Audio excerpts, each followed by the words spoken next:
Blood soaked through the burlap bag as the pregnant Bobcat dragged it the final agonizing yards to the clinic's automatic doors, her body ready to collapse after 3 miles of unrelenting determination. Security cameras would capture what happened in the next 60 seconds, a moment that would force veterinarians to question whether the creature before them was driven by instinct or by something far more terrifying. The conscious choice to trust humans with a life she couldn't save alone.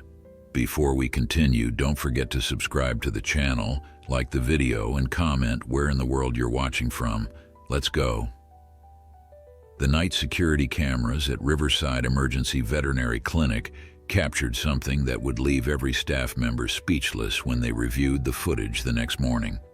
At exactly 2:47 a.m., on a cool October night in rural Oregon, a heavily pregnant Bobcat emerged from the darkness at the edge of the parking lot, dragging something behind her. The object left a dark trail across the pavement, and as she moved under the fluorescent lights of the emergency entrance, the security camera clearly showed what she carried: a bloodied burlap bag clenched firmly in her jaws.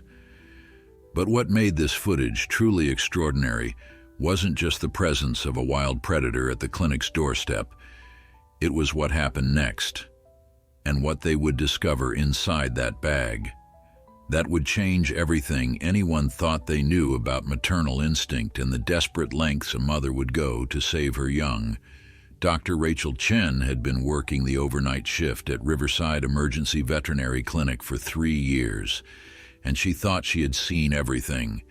At 38, with over a decade of emergency veterinary medicine under her belt, Rachel prided herself on staying calm under pressure. The clinic, located on the outskirts of Ashland, Oregon, sat at the border between suburban development and wild forest land, which meant they regularly treated animals who had unfortunate encounters with wildlife.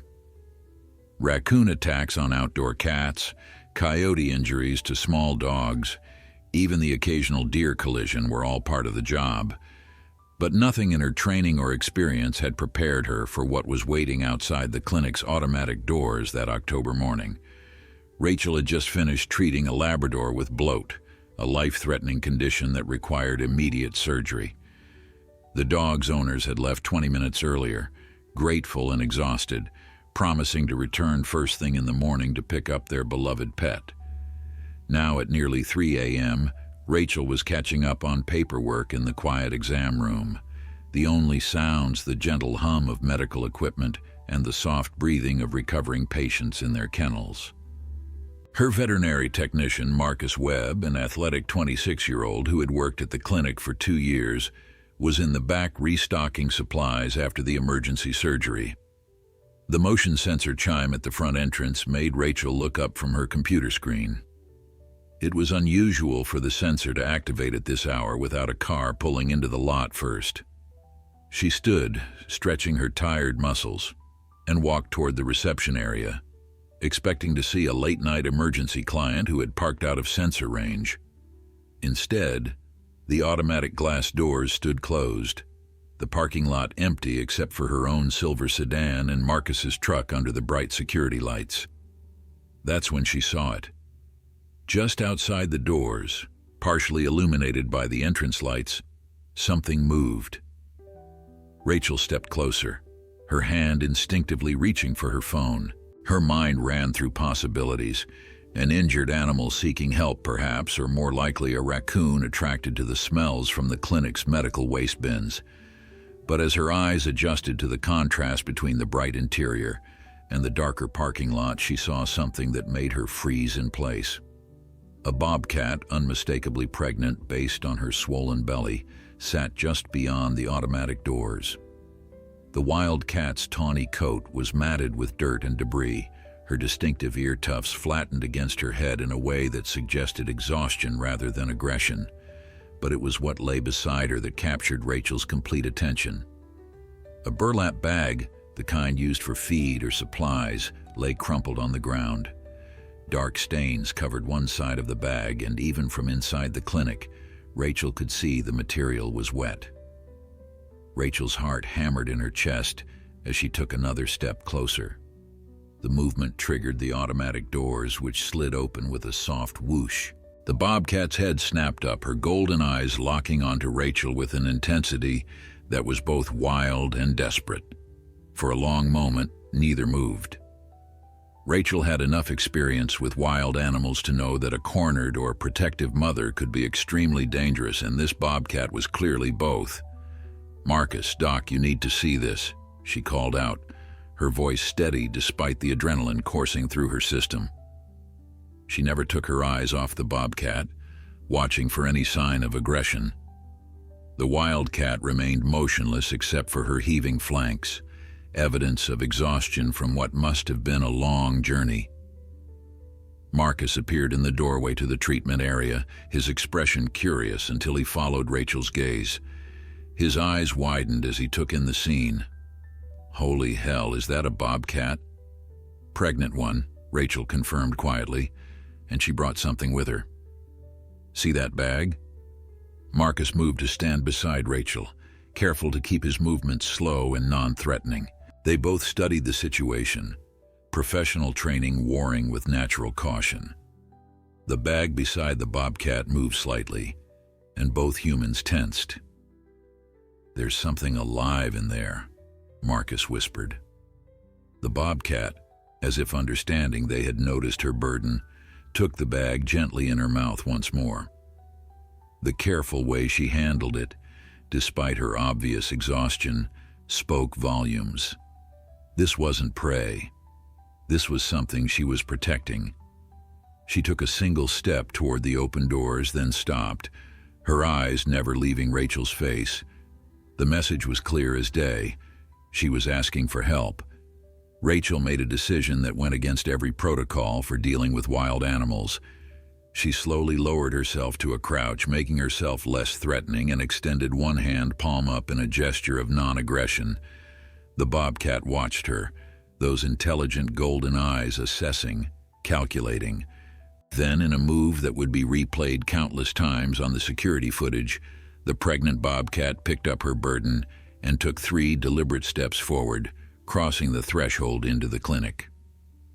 Marcus instinctively reached for the tranquilizer kit they kept in the supply cabinet, but Rachel held up a hand to stop him.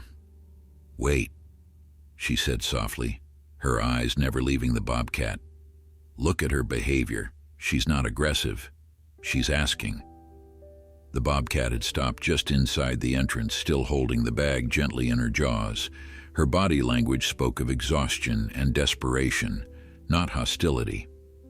The wildcat's sides heaved with each breath, and Rachel could see scratches and cuts marking her legs and face, evidence of a difficult journey through rough terrain. The bag moved again, more pronounced this time, and a sound emerged that made Rachel's breath catch. It was the unmistakable mewing of a kitten, weak and distressed. The bobcat immediately responded to the sound, lowering the bag carefully to the tile floor and nosing it gently. Then she looked up at Rachel and Marcus, her expression so human in its plea that both veterinary professionals felt their throats tighten with emotion. Rachel slowly stood and took a cautious step forward. The bobcat tensed but didn't retreat or show aggression. Instead, she took a deliberate step backward, away from the bag, creating space between herself and her burden. It was an invitation, an offering. Rachel moved closer, her movements slow and deliberate, narrating her actions in a soft, calm voice that she hoped would soothe the frightened animal. "I'm going to look in the bag now. I'm here to help. I promise we're going to help." She knelt beside the burlap sack, acutely aware of the bobcat watching her every move. The dark stains she had seen from a distance were blood, still wet and seeping through the coarse fabric. Rachel's hands trembled slightly as she carefully began to open the bag. Marcus had moved to position himself with a clear view, ready to intervene if the bobcat suddenly became aggressive, but the wild cat remained still, watching with those intense golden eyes. The first thing Rachel saw when she opened the bag made her gasp. Inside was a tiny kitten, no more than 6 weeks old based on its size, but this was no bobcat cub. It was a domestic kitten, gray and white with distinctive markings. The little creature was covered in blood, some of it dried and some fresh, and its breathing was rapid and shallow. But it was alive, and it was mewing weakly, calling for its mother. "Marcus, get exam room 2 ready." "We have a critical patient," Rachel said, her training taking over even as her mind reeled with questions. How did a wild bobcat end up with a domestic kitten? Why would she bring it here? And most puzzling of all, why was she so determined to get help for a creature that wasn't even her own species? Marcus hurried to prepare the examination room while Rachel carefully lifted the kitten from the bag.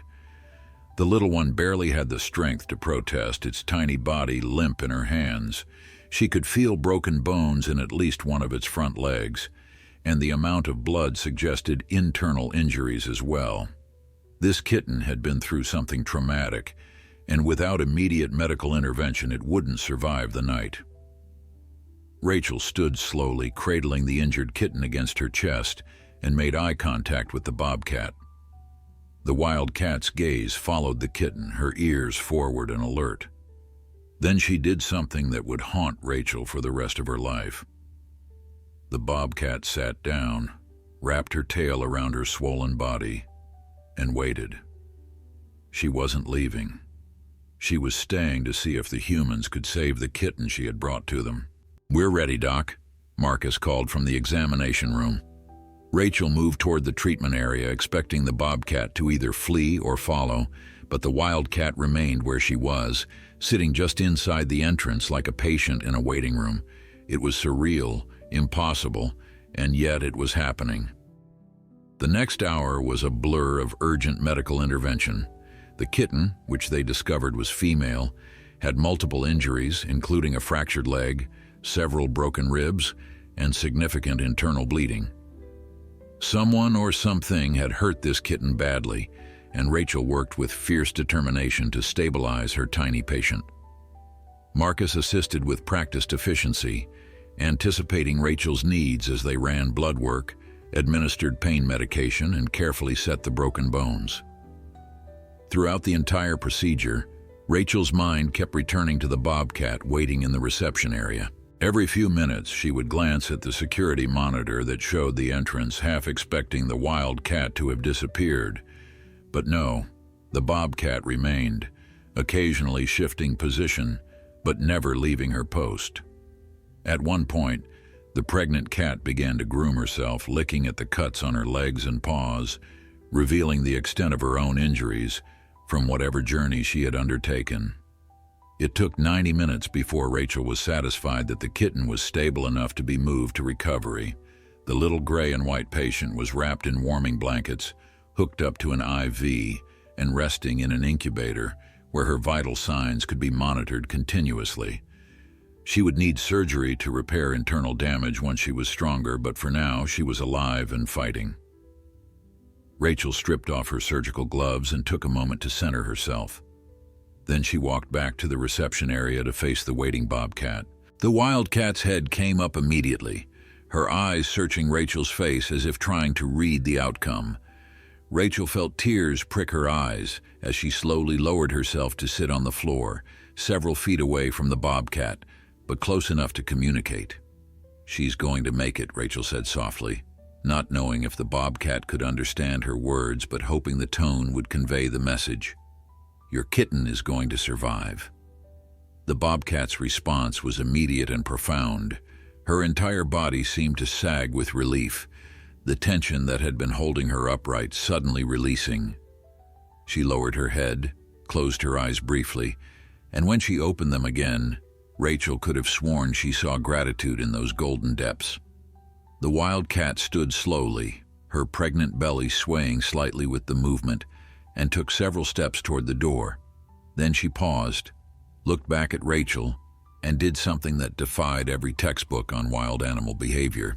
She approached Rachel directly, close enough that the veterinarian could have reached out and touched her, and gently pressed her forehead against Rachel's knee for just a moment before turning and walking back toward the automatic doors. "Wait," Rachel called out, standing quickly. The bobcat paused at the threshold, looking back.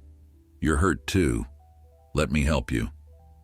But the wild cat shook her head in a very deliberate gesture that seemed almost human in its clarity, and stepped out into the pre-dawn darkness. The automatic doors slid shut behind her, and she disappeared into the shadows at the edge of the parking lot. Rachel stood there for a long moment, her hand pressed against the glass, watching the space where the Bobcat had vanished. Marcus joined her, both of them processing what they had just witnessed. "Did that really just happen?" Marcus asked, his voice filled with wonder. "A wild bobcat brought an injured domestic kitten to our clinic, waited while we treated it, and then just left?" Rachel nodded slowly, still trying to make sense of it herself. She brought that kitten nearly 5 kilometers, based on the amount of blood trail the security cameras picked up. She dragged that bag through rough terrain while heavily pregnant, got herself injured in the process, and somehow knew to bring it here. To us. The implications were staggering. Bobcats were solitary, territorial animals. They didn't adopt kittens from other species. They certainly didn't seek out human help. And yet, everything they had just witnessed contradicted decades of established wildlife behavior research. Marcus moved to the computer at the reception desk and began pulling up the security footage from earlier that night. "Rachel, you need to see this." The footage showed the Bobcat's arrival in stark detail. She had first appeared at the edge of camera range at 2:31 a.m., already dragging the bag, but as Marcus rewound further, they could see her stop multiple times, adjust her grip on the bag, and rest. At one point, she had carefully opened the bag with her paws and nose, checking on its contents before continuing. The tenderness in her actions was unmistakable. This wasn't a predator with prey. This was a mother with a child. "Go back further," Rachel instructed. "I want to see when she first entered the parking lot." Marcus scrolled through the footage until they found the timestamp showing 1:15 a.m. The Bobcat had been circling the clinic for over an hour before finally approaching the doors, as if gathering courage or perhaps assessing whether this was truly a safe place to seek help. During that time, she had repeatedly checked on the kitten in the bag, her behavior growing more agitated as the kitten's cries became weaker. Rachel felt her throat tighten as she watched. This Bobcat had known the kitten was dying. She had somehow understood that she couldn't save it alone, and she had made the desperate decision to trust humans, the very species that most wild animals avoided at all costs. The question that haunted Rachel was simple yet profound. Why? What had happened to create such an unusual bond between a wild predator and a domestic kitten? The answer began to reveal itself 2 hours later when Rachel received a call from the Jackson County Sheriff's Department. They had received multiple reports about a domestic dispute that had turned violent the previous evening at a property about 3 miles from the clinic. When deputies arrived, they found evidence of animal abuse, several severely injured cats that had been beaten, and a suspect who had fled before police arrival. One of the surviving cats, a gray and white adult female, had died from her injuries shortly after being discovered. She had been nursing recently, suggesting kittens that were now unaccounted for. Rachel's blood ran cold as she listened to the deputy's description. The adult cat matched the coloring of the kitten currently recovering in her clinic. The location was approximately 4.8 kilometers from the veterinary clinic, the exact distance the Bobcat would have had to travel to bring the kitten to help. But how did a wild Bobcat become involved in a case of domestic animal abuse? The deputy on the phone provided one more crucial piece of information. The property where the abuse occurred backed up to protected forest land, an area known to be prime Bobcat habitat. Rachel thanked the deputy and immediately called the Oregon Department of Fish and Wildlife. Within an hour, wildlife biologist Dr. Sarah Martinez arrived at the clinic, her expression a mixture of professional curiosity and personal concern. Sarah was in her mid-40s with sun-weathered skin and observant eyes that came from years of fieldwork. She had been studying the local bobcat population for over a decade and knew the territories and behaviors of most of the individuals in the region. After reviewing the security footage and examining the injured kitten, Sarah sat down with Rachel in the clinic's small office, her expression thoughtful. "I think I know which bobcat brought that kitten to you. There's a female we've been monitoring, we call her Scout, who has a den site very close to that property where the abuse occurred. She's one of the most habituated bobcats I've ever studied, not tame by any means, but more comfortable around human presence than most. She's been denning in the same area for 3 years now." Sarah pulled out her tablet and showed Rachel several photographs of a bobcat with distinctive markings, including a small notch in her left ear and a pattern of spots on her shoulder that formed an almost perfect star shape. "Does this look like your visitor?" Rachel studied the photos and felt her pulse quicken. The ear notch was clearly visible in the security footage, and when she zoomed in on one frame, she could make out the star pattern of spots. "That's her. That's definitely the same bobcat." Sarah nodded slowly, her expression grave. "Scout is due to give birth any day now, possibly within the next 48 hours, based on my last observation of her 10 days ago. The fact that she undertook such a dangerous journey while this close to delivery tells me something extraordinary happened." Bobcats are incredibly protective of their unborn young and typically avoid any unnecessary risks during late pregnancy. Rachel described what the deputy had told her about the property and the abused cats.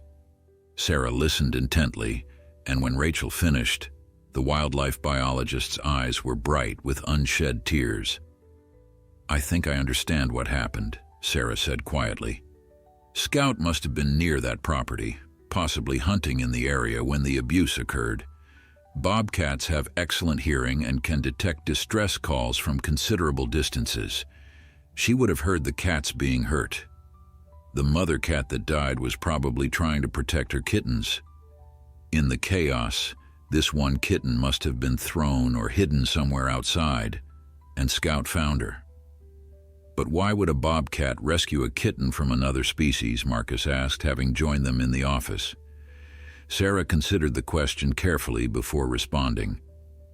"Maternal hormones are incredibly powerful," Sarah began, her voice taking on the tone of someone sharing hard-won knowledge. "When a female is this close to giving birth, her body is flooded with hormones that trigger nurturing behaviors. In rare cases, these hormones can override species-specific instincts. There have been documented cases of animals adopting orphaned young from different species, though it's extraordinarily uncommon in wild populations. But Scout's case is unique because she didn't just adopt the kitten, she recognized that she couldn't provide the specialized care it needed and brought it to the one place that could." Rachel leaned forward, fascinated. "You're saying she understood that a veterinary clinic could help?" Sarah nodded slowly. "Scout has been living near human development for years. She's observed human behavior patterns, including the comings and goings at this clinic. Bobcats are highly intelligent, and Scout in particular has shown problem-solving abilities that exceed typical parameters. I've documented her learning to avoid trail cameras, adapting her hunting patterns based on human activity schedules, even waiting for specific garbage collection days when food might be more accessible. She's a student of human behavior." Marcus shook his head in amazement. "So when she found this injured kitten, her maternal instincts kicked in, but she also had the cognitive ability to recognize that the injuries were beyond what she could handle. And she remembered this place, where animals go in injured and come out healthy." "Exactly," Sarah confirmed. "The question is, what do we do now? Scout will likely return to check on the kitten. She made a significant investment in saving this little one's life, and maternal bonds, even cross-species ones triggered by hormones, don't just disappear." Rachel thought about the bobcat's behavior, the way she had waited so patiently, the gentle press of her forehead against Rachel's knee before leaving. There was something deeply moving about the trust Scout had placed in them, and Rachel felt the weight of responsibility that came with that trust. We need to save this kitten, not just for the kitten's sake, but because Scout needs to know her efforts weren't in vain. Sarah smiled, the expression of both sadness and hope crossing her features. I was hoping you'd say that. Over the next 3 days, the little gray and white kitten fought for her life with remarkable determination. Rachel performed surgery to repair internal damage, and gradually the kitten's vital signs stabilized and strengthened. They named her Hope, both for her indomitable spirit and for what she represented in the unusual connection between human compassion and wild instinct. Rachel found herself checking on Hope constantly, not just as a veterinarian monitoring a critical patient, but as someone who felt personally invested in the outcome of this extraordinary situation. Sarah had set up several trail cameras around the clinic's perimeter, and as she predicted, Scout returned. The footage showed the pregnant bobcat approaching the clinic multiple times each day, always staying in the shadows at the edge of the property, watching the building intently. She never came close enough to trigger the automatic doors again, but her vigil was constant and dedicated. On the second night, the cameras captured Scout, lying down near a cluster of bushes at the property line, her swollen belly prominent clearly in the early stages of labor. Rachel watched the footage with growing concern. Sarah, she's giving birth out there. Shouldn't we do something? The wildlife biologist studied the images carefully before responding. Scout chose that location deliberately. It's protected, has good visibility of the clinic, and she feels safe there. Interfering now could cause her to abandon the site or become aggressive. We need to trust her instincts. But Rachel couldn't shake the worry that something might go wrong. What if she has complications? What if she needs help like the kitten did? The answer came at dawn on the third day. Rachel had pulled an all-nighter monitoring Hope's recovery after a minor setback, and she was exhausted but relieved that the kitten had rallied. She was preparing to head home for a few hours of sleep when Marcus called her to the reception area, his voice urgent but not alarmed. "Doc, you need to see this." Rachel hurried to the entrance, and through the glass doors, she saw Scout had returned to her original position just outside the entrance. But this time she wasn't alone. 3 tiny bobcat cubs, no more than a day old, tumbled around their mother's feet, their eyes still closed and their movements uncoordinated. Scout sat watching the clinic entrance with that same intense focus, but now there was something different in her posture. Pride, perhaps, or maybe an invitation. She had brought her newborns to the place where she had successfully saved another mother's kitten, the place she had learned to associate with healing and help. Rachel felt tears stream down her face as she watched the small family. Scout had given birth successfully, her 3 cubs appeared healthy and strong, and she had chosen to share this moment with the humans who had honored her trust. It was a gesture of connection that transcended the normal boundaries between wild and domestic human and animal. Sarah arrived within the hour, having been alerted by the trail camera notifications.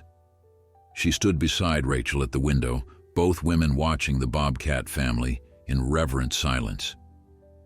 "This is unprecedented," Sarah whispered. "I've never seen anything like this in 20 years of field research. Scout is demonstrating a level of social cognition that challenges everything we thought we knew about bobcat behavior. She's not just a solitary predator anymore. She's become something else, a bridge between wild and human worlds." Rachel nodded, understanding the profound implications. "And we have a responsibility to honor that bridge, to protect it." They developed a plan over the following hours. Hope would complete her recovery at the clinic, which would take at least 2 more weeks. During that time, they would monitor Scout and her cubs from a distance, ensuring the small family remained healthy. Sarah would document everything, creating a comprehensive record of this unique cross-species maternal behavior that could inform future wildlife research and rehabilitation protocols. And when Hope was fully healed, They would make a decision about her future that took into account the extraordinary circumstances of her rescue. The local media got wind of the story when a night shift animal control officer mentioned the unusual case to a reporter friend. Within days, the story of Scout the Bobcat and the kitten she had saved spread across social media and news outlets. People were captivated by the tale of wild compassion, of a pregnant predator risking her own life and that of her unborn cubs to save an injured kitten from another species. Donations poured into the clinic to help with Hope's medical expenses, and Sarah's research program received unexpected funding from conservation organizations interested in studying Scout's unique behavior. But Rachel remained focused on the intimate reality of the situation rather than the public attention. Every morning before her shift, she would arrive early and stand at the window, watching Scout nurse her cubs in the sheltered area near the property line. The Bobcat mother was attentive and gentle with her offspring, grooming them constantly and positioning her body to shield them from wind and rain. But even as she tended to her own young, Scout's eyes would frequently drift to the clinic entrance as if checking on the other kitten she had saved. It was a behavior that Sarah found remarkable enough to include in a research paper she was preparing on cross-species maternal behavior in wild felids. Hope's recovery progressed better than Rachel had initially hoped. The kitten's youth worked in her favor, as young animals often healed faster than their adult counterparts. By the end of the first week, Hope was eating on her own, though she still required assistance and careful monitoring. Her broken ribs had begun to mend, and while her fractured leg would take longer to heal completely, she was already attempting to put weight on it. The little gray and white kitten had also begun to show her personality, which Rachel discovered was both feisty and affectionate in equal measure. Marcus had taken to spending his breaks sitting beside Hope's recovery kennel, talking to her softly and occasionally stroking her head when she was awake and alert. One afternoon, Rachel found him with Hope curled up in his lap, purring contentedly despite the cast on her leg. "She's a fighter, this one," Marcus said with a smile. "Reminds me of Scout in that way. Both of them refusing to give up no matter what." Rachel sat down beside them, gently running a finger along Hope's spine. "I've been thinking about what happens when she's fully recovered. She can't go back to that property where she came from, obviously, and finding her a regular adoption home feels somehow incomplete, given everything she's been through." Marcus nodded thoughtfully. "I've been thinking about that too. What if we could find a way for Scout to remain part of her life? I know it sounds crazy, but there's clearly a bond there." Rachel had been considering the same possibility, though the logistics seemed nearly impossible. How do you maintain a connection between a wild bobcat and a domestic kitten? It's not like Scout can come visit for playdates. "Sarah might have some ideas," Marcus suggested. "She's the expert on unusual animal behavior, after all." When Rachel broached the subject with Sarah later that day, the wildlife biologist's response surprised her. "I've actually been researching similar cases," Sarah said, pulling out her tablet to show Rachel several documented instances. "There's a farm in upstate New York where a wild fox regularly visits a domestic dog they've had since puppyhood. The two grew up seeing each other through a fence, and even after the fox matured and established her own territory, she still comes back. There's also a case in Scotland of a wild deer who maintains a friendship with a horse on a rural property. The key factor in all these cases is consistent proximity and voluntary interaction." Rachel leaned forward, intrigued. "So you're saying if Hope were in a location where Scout could observe her and choose to interact, the connection might continue?" "It's possible," Sarah confirmed, "but it would require very specific circumstances. The location would need to be in or adjacent to Scout's territory. It would need to provide Hope with safety and shelter, and there would need to be humans present to ensure Hope's domestic needs are met while allowing Scout the freedom to approach on her own terms." Rachel felt a spark of excitement mixed with apprehension.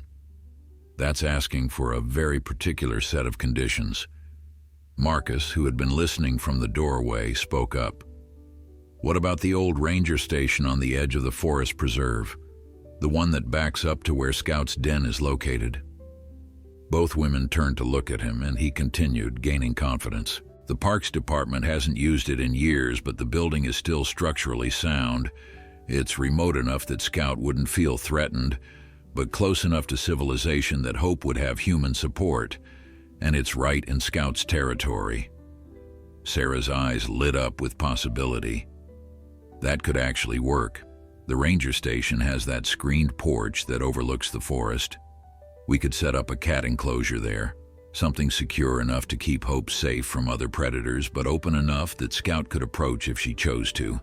Rachel could feel her heart racing with the potential of the idea. But who would live there and care for Hope? Someone would need to be on site full-time, at least initially. The words hung in the air for a moment before Marcus spoke quietly. "I would." Both Rachel and Sarah stared at him in surprise. Marcus continued, his voice steady and certain. "I've been thinking about this a lot over the past few days. This story, Scout's dedication, Hope's survival, it's made me realize what I want to do with my life. I want to work more closely with wildlife rehabilitation, especially cases that bridge the gap between wild and domestic animals. Living at the ranger station, caring for Hope while documenting any interactions with Scout, it would be an incredible experience. Plus," he added with a slight smile, "I've always wanted to try living off-grid for a while." Rachel studied her young colleague carefully. "This wouldn't be a temporary assignment, Marcus. If this works, if Scout does maintain contact with Hope, you could be committing to years of observation and care. Are you really prepared for that level of dedication?" Marcus met her gaze without hesitation. "Doc, I watched you work for 3 hours straight to save a kitten that a wild bobcat brought to our door. I've seen Scout keep vigil outside this clinic for days while caring for her newborn cubs. If they can show that level of commitment, the least I can do is match it." Sarah interjected with practical considerations. "We'd need permission from the Parks Department to use the ranger station. We'd need to set up proper facilities for both Hope's care and research documentation, and we'd need a formal protocol approved by Fish and Wildlife for monitoring any interactions between Scout and Hope. This isn't something we can just do informally." Rachel nodded in agreement. "But if we can make it happen, if we can create a situation where Hope thrives and Scout can choose to maintain their connection, we'd be documenting something truly extraordinary. Not just for research purposes, but as proof that the boundaries between wild and domestic, between species and instinct, are more fluid than we've ever imagined." The next 2 weeks were a whirlwind of planning and preparation. Sarah used her connections within the Oregon Department of Fish and Wildlife to secure approval for the project, framing it as a unique research opportunity to study cross-species bonding and adaptive behavior in wild bobcats. The Parks Department, intrigued by the public interest in Scout's story and seeing potential for positive publicity, agreed to allow use of the abandoned ranger station. Donations from people following Hope's recovery provided funding for the necessary renovations and equipment. Rachel supervised Hope's continued medical treatment while Marcus began preparing the ranger station for habitation. The old ranger station was a modest, single-story structure built from local timber, weathered by years of exposure to Oregon's variable climate, but still fundamentally sound. It sat in a clearing at the edge of Cascade-Siskiyou National Monument, surrounded by Douglas fir and ponderosa pine, with a spectacular view of the forested hills that made up Scout's territory. The screened porch that Marcus had mentioned ran the length of the building's east side, offering an unobstructed view of the forest and the game trails that crisscrossed the area. Marcus worked with a small crew of volunteers to restore the station to livable condition. They repaired the roof, updated the basic plumbing and electrical systems that ran off solar panels and a backup generator, and most importantly, constructed a specialized outdoor enclosure on the screened porch. The enclosure was designed with Hope's safety and Scout's comfort in mind. featuring strong wire mesh that would protect the domestic kitten from other predators while remaining open enough that Scout could approach without feeling trapped or threatened. One section of the enclosure connected to a smaller indoor space where Hope could retreat during harsh weather, and climbing structures throughout provided enrichment for an active young cat. Sarah oversaw the installation of an extensive camera system, including infrared cameras for night observation and motion-activated units, positioned along the likely approach routes Scout would use. These would document any interactions between the bobcat and the kitten, while minimizing human interference. The goal was to allow nature to unfold as naturally as possible, while still ensuring Hope's safety and gathering valuable behavioral data. Every detail was carefully considered to balance scientific observation with the welfare of both animals involved. During the final week of preparation, Hope reached a crucial milestone in her recovery. Rachel removed the cast from her healed leg, and the kitten immediately celebrated by racing around the examination room with boundless energy. The fracture had mended perfectly, and while Hope would always have a slight irregularity in that leg that a trained veterinarian could detect, it caused her no pain or limitation. She was, by all medical measures, fully recovered and ready for the next chapter of her extraordinary life. The day of Hope's move to the ranger station arrived with mixed emotions for everyone involved. Rachel had grown deeply attached to the little gray and white kitten who had survived against such overwhelming odds. As she placed Hope into a comfortable carrier for the journey, she found herself blinking back tears. "You're going to have an amazing life, little one," she whispered. "And you'll be teaching us things we never knew possible." Hope responded with a plaintive meow, her green eyes bright and curious. The drive to the ranger station took 40 minutes along winding forest roads.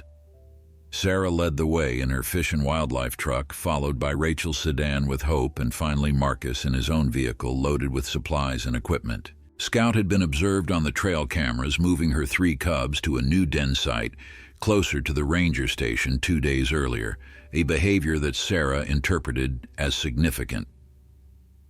The bobcat mother had relocated her family in apparent anticipation of Hope's arrival, positioning herself where she could maintain awareness of both her biological cubs and the kitten she had saved. When they arrived at the ranger station, the late afternoon sun filtered through the trees, casting dappled shadows across the clearing. Marcus had already moved most of his belongings into the station over the previous days, and the place had begun to take on the comfortable feel of a home rather than an abandoned building. The enclosure on the screened porch looked inviting, with soft bedding, water and food dishes, toys, and the climbing structures. Everything was ready for Hope's arrival. Rachel carried Hope's carrier onto the porch and carefully opened the door. The kitten emerged cautiously, sniffing the air and taking in her new surroundings with wide eyes. For several minutes, Hope explored every corner of her new home, testing the climbing structures, investigating the bedding, and eventually settling on a perch that offered a clear view of the forest beyond the screens. It was impossible not to anthropomorphize the moment, to imagine that Hope somehow understood she was being returned to the wild edge that had been her salvation. "Now comes the hard part," Sarah said quietly as they watched Hope settle in. "We wait and see if Scout responds. There's no guarantee she'll acknowledge Hope now that her own cubs are here. Her biological offspring will naturally be her priority." Rachel understood the concern, but something in her gut told her that Scout's connection to Hope went deeper than simple hormonal response. The bobcat had invested too much, risked too much, to simply abandon the kitten now. They stayed at the ranger station that first evening, wanting to ensure Hope adjusted well to her new environment. Marcus prepared a simple dinner, and they ate together while watching Hope through the window. The kitten had relaxed considerably, playing with the toys and occasionally calling out with small meows that echoed through the forest. As darkness fell, they activated the infrared cameras and settled in to wait. though none of them really expected anything to happen on the first night, but Scout had other plans. At precisely 8:47 p.m., the motion sensors detected movement along the primary trail leading to the station. Sarah pulled up the camera feed on her laptop, and all three humans crowded around to watch. There, moving through the darkness with silent grace, was Scout. Her three cubs followed close behind, tumbling over each other with the clumsy enthusiasm of youngsters still learning to walk properly. The Bobcat mother led her small family directly toward the ranger station, not hesitating or circling cautiously as they had expected. Hope, who had been drowsing on her perch, suddenly came alert. Her ears pricked forward, and she moved to the edge of the enclosure closest to the approaching bobcats. A small, questioning meow escaped her, and Scout's response was immediate. The adult bobcat made a soft chirping sound, a vocalization typically used by mother bobcats to communicate with their cubs, and increased her pace. Within moments, Scout stood just outside the screened porch, her cubs clustering around her legs, and she and Hope were face to face for the first time since that desperate night at the clinic. The moment was electric with emotion. Hope pressed herself against the wire mesh, purring loudly, while Scout reached out with one large paw to gently touch the screen where Hope's face pressed against it. The bobcat's cubs watched with curious eyes, not understanding the significance of the moment, but sensing their mother's focused attention. For nearly 5 minutes, Scout remained there, making soft vocalizations to Hope while her cubs explored the immediate area around the porch. Then something happened that made all three human observers catch their breath simultaneously. One of Scout's cubs, bolder or more curious than its siblings, approached the enclosure and touched noses with Hope through the mesh. The domestic kitten and the wild bobcat cub, separated by species and circumstance but united by the extraordinary choices of a desperate mother, made contact. Scout watched this interaction with what could only be described as approval, her tail twitching gently as her cub and Hope sniffed each other through the protective barrier. The other two cubs, emboldened by their siblings' bravery, approached as well, and soon all three bobcat cubs were investigating Hope with innocent curiosity. Hope responded with playful swats at the mesh, her movements gentle despite her excitement. It was a scene of pure acceptance, youngsters from different worlds meeting without prejudice or fear, knowing only that their mother trusted this strange spotted kitten. Sarah was frantically taking notes on her tablet, her fingers flying across the screen as she documented every detail of the interaction. "This is unprecedented," she whispered, her voice trembling with scientific excitement. Scout is actively facilitating socialization between her biological offspring and Hope. She's treating Hope as part of her extended family unit. Rachel felt tears streaming down her face as she watched the scene unfold. All her years of veterinary practice, all the animals she had saved and rehabilitated, nothing had prepared her for the profound beauty of this moment. Marcus sat silently, his camera recording everything, capturing not just data for research, but a story that needed to be preserved for future generations. This was proof that the natural world held mysteries and miracles that science could document, but never fully explain. The boundaries between species, between wild and domestic, between instinct and choice, were far more permeable than anyone had imagined. And here, in this remote ranger station on the edge of a forest preserve, they were witnessing the evidence firsthand. Scout remained at the enclosure for nearly half an hour that first night, supervising the interaction between her cubs and Hope with patient attentiveness. When she finally decided it was time to leave, she made a distinctive low vocalization that immediately brought her cubs to attention. They reluctantly left the enclosure, looking back at Hope with what seemed like disappointment at having to end their play session. Scout paused once more at the edge of the clearing, turning to look back at the ranger station where Hope sat watching from her perch. Then the bobcat mother and her cubs melted into the darkness, leaving only paw prints in the soft earth as evidence they had been there. The three humans remained on the porch long after Scout's departure, processing what they had witnessed. "That was just the first night," Rachel said softly. "If she's already this comfortable bringing her cubs here, what might happen in the weeks and months to come?" Sarah closed her laptop and looked out into the forest. "We're going to document something that rewrites our understanding of felid behavior and cross-species bonding.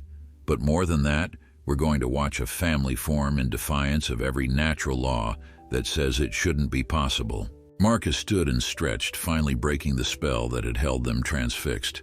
"I should probably get Hope settled for the night and make sure she's comfortable after all that excitement." Rachel helped him check on the kitten, who was still purring contentedly despite the late hour. Hope seemed completely unfazed by the appearance of the Bobcat family, as if some deep instinct recognized Scout as the mother who had saved her life. The kitten accepted her evening meal eagerly, used her litter box, and then curled up in the soft bedding with the kind of contentment that comes from feeling safe and loved. Sarah and Rachel departed shortly after, leaving Marcus to his new role as Hope's caretaker and the primary observer of whatever relationship developed between the domestic kitten and Scout's family. As Rachel drove back toward Ashland, her mind replayed the evening's events over and over. She had made the right choice in saving Hope. She knew that now with absolute certainty. And Marcus had been right to volunteer for this assignment. This was bigger than any of them, a story that needed to unfold naturally, with as little human interference as possible. Over the following weeks, Scout established a routine that astounded everyone monitoring the situation. Every evening around sunset, she would bring her cubs to the ranger station, and the young bobcats would play with Hope through the mesh of the enclosure. The cubs were growing rapidly, their coordination improving daily, and their play became increasingly sophisticated. They would stalk and pounce, chase and tumble, all the behaviors that would serve them well as adult hunters. And Hope, despite her domestic nature, participated fully in these games, her own hunting instincts awakened by the wild company she kept. Marcus documented everything meticulously, maintaining detailed logs of each visit, including duration, behaviors observed, vocalizations recorded, and any notable interactions. He sent daily reports to Sarah, who was compiling the data into what was shaping up to be a groundbreaking research paper. But beyond the scientific value, Marcus found himself profoundly moved by what he witnessed each day. He was watching a form of love that transcended biology, a mother who had expanded her definition of family to include a kitten she had no biological connection to, and cubs who accepted that kitten as a sibling without question. Rachel visited every few days, ostensibly to check on Hope's health, but really to participate in the miracle unfolding at the ranger station. During one visit, she arrived just as Scout was bringing her cubs for their evening play session. The Bobcat mother acknowledged Rachel's presence with a brief glance, but showed no concern or anxiety. It was a level of trust that Rachel knew was extraordinary for a wild predator, especially one with young cubs to protect. Scout had apparently decided that the humans at the ranger station were part of Hope's pack, and therefore, by extension, part of her own extended family. As Hope grew stronger and more confident, the dynamic between her and Scout's cubs began to shift slightly. The Bobcat cubs were developing their independence, spending more time exploring on their own, while their mother hunted or rested. But they always returned to the ranger station each evening, drawn by some combination of habit, curiosity, and genuine affection for their unusual sibling. Hope, for her part, seemed to live for these visits, spending her days playing and exploring her enclosure, but always becoming visibly excited as evening approached and Scout's arrival became imminent. One particularly memorable evening, about 6 weeks after Hope's move to the ranger station, Scout did something that left Marcus speechless. After the usual play session with her cubs, the Bobcat mother approached the enclosure alone while her cubs wrestled with each other nearby. She made a soft chirping sound, and Hope immediately came to the mesh. Scout then carefully regurgitated a small portion of freshly caught prey, placing it just outside the enclosure where Hope could see and smell it. It was a behavior typically reserved for feeding cubs, an offering from mother to offspring. Marcus immediately called Sarah, his voice tight with emotion. She just brought Hope food. Not leftovers, not scraps, but food she prepared specifically for her, like she would for her own cubs. Sarah arrived within the hour, reviewing the footage Marcus had captured with growing excitement. This confirms what I've been theorizing. Scout hasn't just tolerated Hope's presence or maintained a passing interest. She's fully integrated Hope into her maternal identity. That Bobcat sees Hope as one of her children, regardless of species differences. The implications were profound.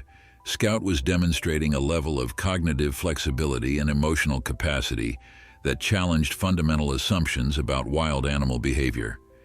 She was making a conscious choice, day after day, to include Hope in her family structure despite the additional effort and potential risks involved. It wasn't just instinct or hormones anymore, though those had likely been the initial catalyst. This was sustained, intentional behavior that spoke to something deeper, perhaps even love in its most primal and universal form. As autumn progressed into winter, the relationship between Scout's family and Hope continued to evolve. The Bobcat cubs, now several months old and approaching adolescence, had developed distinct personalities that Marcus had learned to recognize. The boldest cub, whom Marcus had privately named Scout Jr., was always the first to approach the enclosure and often initiated play sessions with Hope. The middle cub was more cautious but deeply curious, spending long periods simply observing Hope's behavior. The smallest cub was gentle and affectionate, frequently sleeping pressed against the mesh near where Hope rested. Hope herself had grown into a beautiful young cat, her gray and white coat lustrous and thick, her green eyes bright with intelligence and vitality. The injuries that had brought her to the veterinary clinic that desperate night were now just distant memories, visible only in the slight irregular bone structure of her once broken leg. But that minor imperfection did nothing to slow her down. She moved with grace and confidence, a domestic cat who had been shaped by wild influences into something unique, neither fully domestic nor wild, but rather a bridge between both worlds. Rachel continued her regular visits, bringing supplies for Marcus and conducting health checks on Hope. During one December visit, as snow began to fall softly outside, Rachel sat with Marcus on the porch watching Scout's latest visit with her cubs. The researcher had become like family to Rachel over the months, their shared dedication to Hope and Scout creating a bond that transcended professional relationships. "You know," Rachel said quietly, "when Scout first brought Hope to the clinic, I never imagined it would lead to this. I thought we'd save a kitten, release her to a good home, and that would be the end of the story." Marcus nodded, his eyes never leaving the scene before them, where Hope and Scout's cubs were engaged in an elaborate game of chase through and around the enclosure. But stories like this don't really have endings, do they? They just keep unfolding in ways we never expect. Every day here teaches me something new about what's possible when we let go of our rigid definitions and just observe what is, rather than what we think should be. Rachel found profound wisdom in his words. At 26, Marcus had discovered something that had taken her years to learn, that nature's capacity for surprise and adaptation far exceeded human imagination.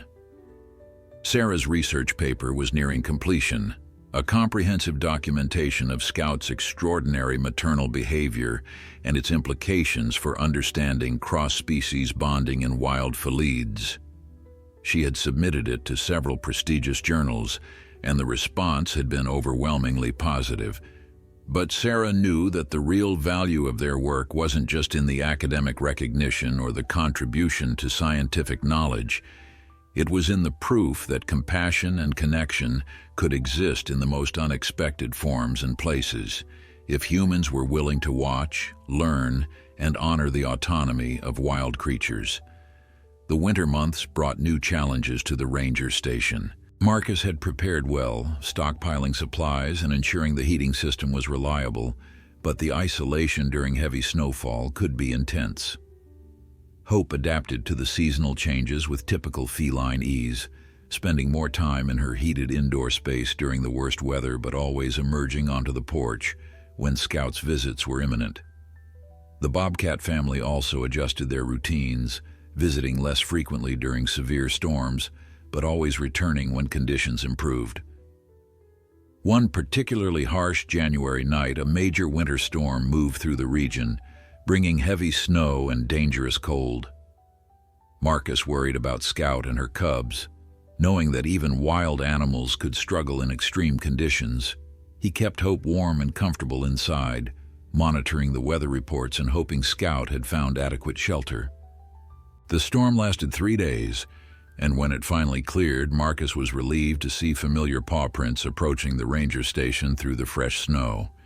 Scout appeared with her cubs, all of them healthy, but showing signs of the difficult days they'd endured. The family spent nearly 2 hours at the enclosure that evening, longer than their usual visits, as if seeking comfort in familiar routines after the storm's challenges.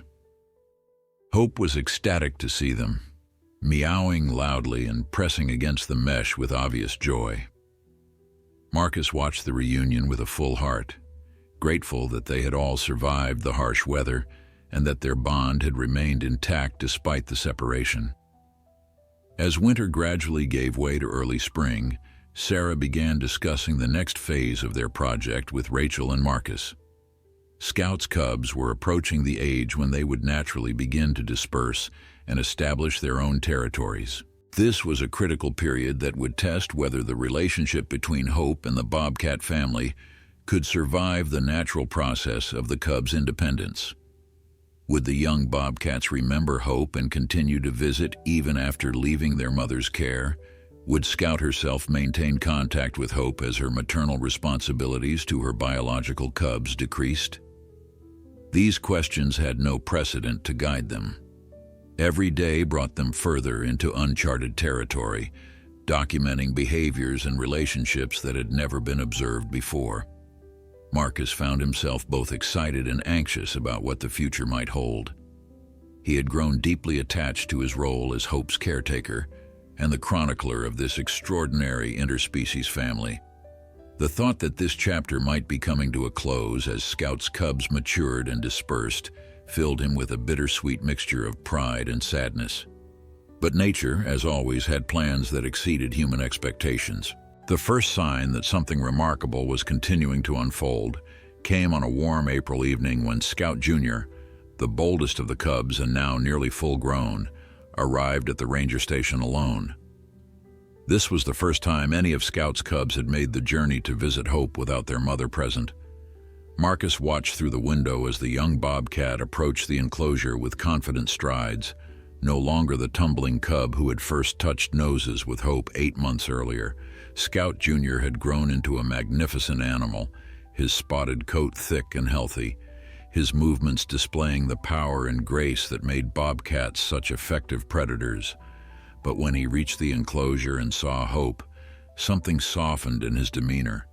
He made the same chirping vocalization his mother used, and Hope responded immediately, rushing to greet her wild sibling with obvious delight. The two cats played through the mesh for over an hour, their interaction showing none of the awkwardness or hesitation one might expect after weeks of separation, as Scout Jr. had been ranging farther from his mother's territory.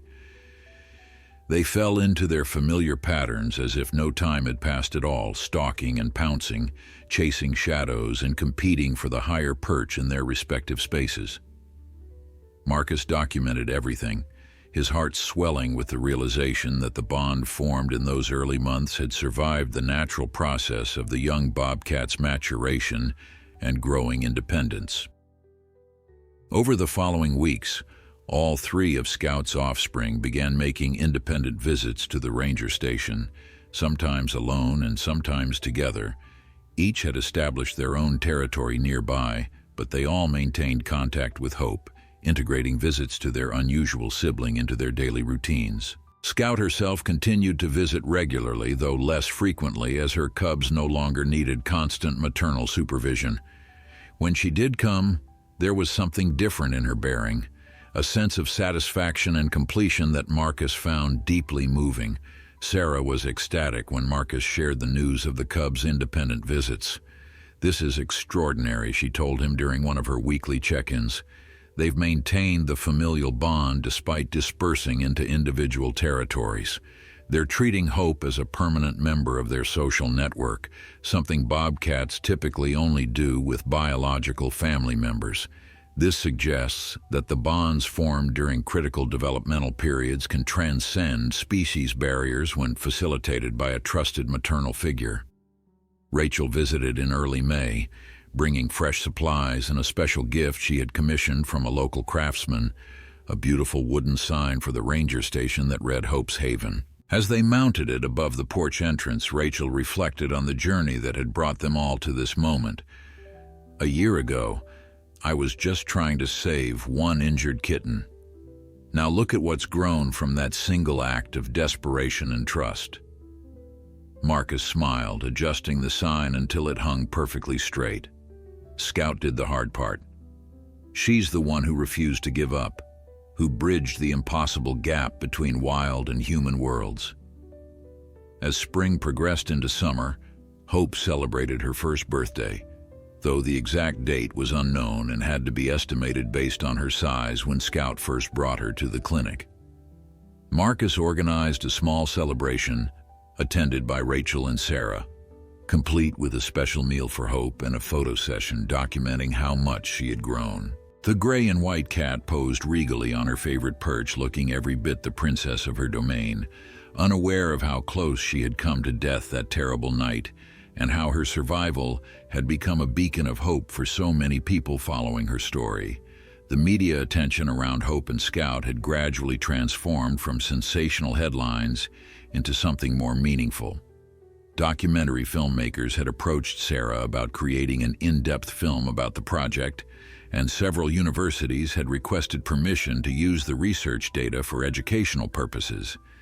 But through it all, the team had remained focused on protecting the well-being of the animals involved, carefully controlling access to the ranger station and ensuring that Hope and Scout's family were never exploited or disturbed by the attention their story had generated. One evening in late July, something happened that crystallized everything Marcus had learned during his year at Hope's Haven. Scout arrived at the ranger station with a young bobcat Marcus had never seen before, clearly not one of her cubs from the previous year. The newcomer was cautious, hanging back while Scout approached the enclosure alone. Hope greeted Scout with her usual enthusiasm, and then the older bobcat did something remarkable. She called to the younger animal, encouraging it to approach, and slowly the newcomer crept forward until it could see Hope clearly. Marcus realized with stunning clarity what he was witnessing. Scout had given birth to a new litter, and she was introducing one of her new cubs to Hope, passing down the relationship to the next generation. The behavior suggested that Scout's connection to Hope had become a permanent part of her social structure, something she was teaching her offspring as part of their normal developmental experience. It was learned behavior being transmitted culturally rather than genetically, proof that animals could pass down complex social relationships across generations. Sarah arrived the next morning after Marcus called her with the news, and together they watched as Scout brought her new cub for a second visit. "This changes everything," Sarah said, her voice filled with awe. "Scout isn't just maintaining a relationship with Hope, she's establishing a multi-generational connection between her bloodline and this domestic cat. She's creating a tradition." Marcus nodded, understanding the profound implications, and Hope's accepting it naturally, welcoming each new generation just as she welcomed the first. Rachel received the news with tears of joy during her next visit. "That scared, injured kitten who came so close to death has become the foundation of something unprecedented," she said, watching Hope interact with Scout's newest cub through the protective mesh. "She's a living bridge between worlds, proof that love and family can take forms we never imagined possible. The three humans stood together on the porch, united by their shared commitment to protecting and documenting this extraordinary relationship. As summer faded into autumn, marking the one-year anniversary of Hope's arrival at the ranger station, Marcus reflected on how profoundly his life had changed. He had come to this remote location thinking he would spend a few months observing an interesting wildlife behavior before returning to conventional veterinary work. Instead, he had discovered his life's calling. He had applied to graduate programs in wildlife biology, planning to specialize in cross-species behavioral studies with Sarah as his advisor. Hope's Haven would continue to be his home and his laboratory, the place where he would build his career around understanding and protecting the remarkable bonds that could form between wild and domestic animals. The anniversary brought visitors to Hope's Haven, including local officials, representatives from wildlife conservation organizations, and journalists documenting the ongoing story. But the most important visitors arrived at sunset, as they always did. Scout appeared at the edge of the clearing with her new cubs, now several months old and steady on their feet. The first-year cubs, now independent but still maintaining their territorial proximity to the ranger station, arrived from different directions, converging on the familiar spot where they had spent so many evenings. It was a family reunion of sorts, though this family defied every conventional definition. Hope watched from her enclosure, her tail swishing with excitement as her siblings, both new and old, gathered below. Marcus stood back with Rachel and Sarah, allowing the human visitors to observe from a respectful distance. "This is what Scout wanted us to see," he said quietly. "This is why she brought Hope here that night, why she trusted us with something so precious. She somehow knew that humans could be part of the solution rather than the problem." Rachel wiped away tears as she watched Scout's newest cub, emboldened by curiosity, approach the enclosure for the first time and touch noses with Hope through the mesh, repeating the same gesture that had marked the beginning of this extraordinary relationship. The scene before them was a testament to the power of one desperate act of courage. Scout had dragged a bloodied bag containing an injured kitten nearly 5 kilometers through rough terrain while heavily pregnant, risking her own life and that of her unborn cubs, because something deep within her had recognized a life worth saving. That single decision had cascaded into consequences no one could have predicted, creating bonds that spanned species and generations, challenging scientific understanding, and inspiring thousands of people who had followed the story. Sarah would later present her completed research at an international wildlife conference, where it would be received with both skepticism and fascination. The documentation was irrefutable, however, and the implications profound. Scout's behavior demonstrated that wild animals possessed far greater cognitive and emotional complexity than previously acknowledged. The ability to form and maintain cross-species relationships, to make decisions based on empathy rather than purely instinctual drives, and to pass social traditions across generations, all of these challenged fundamental assumptions about the rigid boundaries between human and animal consciousness. But for those who had lived the story rather than simply studied it, the academic implications were secondary to the personal transformation they had experienced. Rachel had learned that veterinary medicine was about more than treating illness and injury. It was about recognizing and honoring the connections between living beings, even when those connections seemed impossible. Marcus had discovered a calling that would shape the rest of his life, dedicating himself to understanding and protecting the intricate relationships that could form when humans approached wildlife with respect and humility rather than dominance and control. As the evening progressed and the official visitors departed, leaving only the core team and the Bobcat family, Marcus brought out Hope's dinner. The domestic cat ate contentedly, while Scout's cubs watched with interest, learning from their mother that this strange sibling had different needs and different ways. Scout herself sat slightly apart, her golden eyes reflecting the last rays of sunlight, and in her bearing was a sense of peace that came from knowing her family, in all its unconventional forms, was thriving. The bloodied bag that Scout had carried that desperate October night had been preserved at Rachel's request. It sat in a secure storage area at the clinic, a relic of the beginning of an extraordinary journey. Sometimes Rachel would take it out and examine it, remembering the terror and hope of that night, the uncertainty of whether the kitten inside would survive, and the wild intelligence in Scout's eyes as she waited to see if humans could be trusted. That bag, stained with blood and torn from being dragged across rough ground, represented both the worst of what humans could do to animals and the best of what could happen when different species chose to help rather than harm each other. The story of what would come to be known as the Hope and Scout connection spread far beyond Oregon, becoming an international symbol of interspecies compassion and the untapped potential for understanding between humans and wildlife. Schools incorporated the story into curricula about empathy and environmental stewardship. Conservation organizations used it to illustrate why protecting wild spaces and the creatures that inhabited them mattered not just for ecological reasons, but for the profound lessons those creatures could teach about resilience, love, and the unexpected forms family could take. 3 years after that fateful night, Marcus would publish his own research expanding on Sarah's work, documenting how the relationship between Hope and Scout's extended family had continued to evolve and strengthen.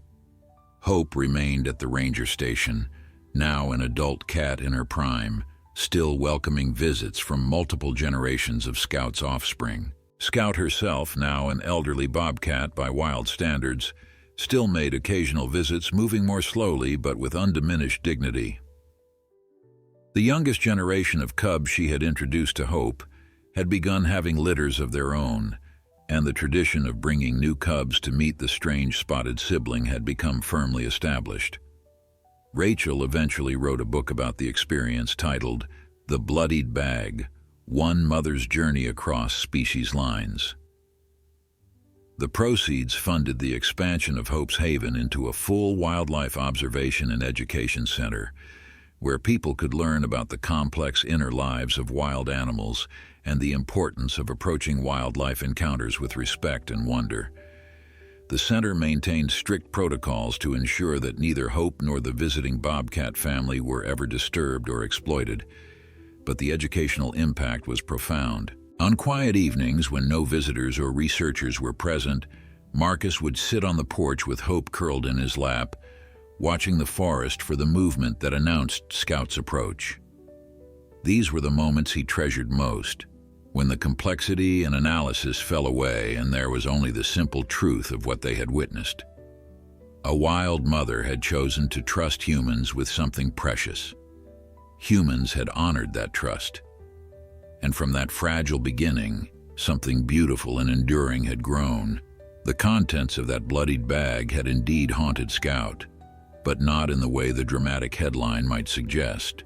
It haunted her with purpose, driving her to create a legacy that transcended the normal boundaries of her species. It haunted her with hope, proving that even in the darkest moments, compassion could triumph. And it haunted her with love, the most powerful force in nature, capable of building bridges across impossible divides. As the stars emerged above Hope's Haven and Scout's latest cub played with Hope through the protective mesh, Marcus reflected on the truth that had become the foundation of his life's work. The boundaries humans drew between wild and domestic, between animal and human, between possible and impossible, were far more fragile than anyone imagined. And sometimes all it took to shatter those boundaries was one desperate mother, one injured kitten, and one bloodied bag carried 4.8 kilometers through the darkness to the only place where Hope still lived.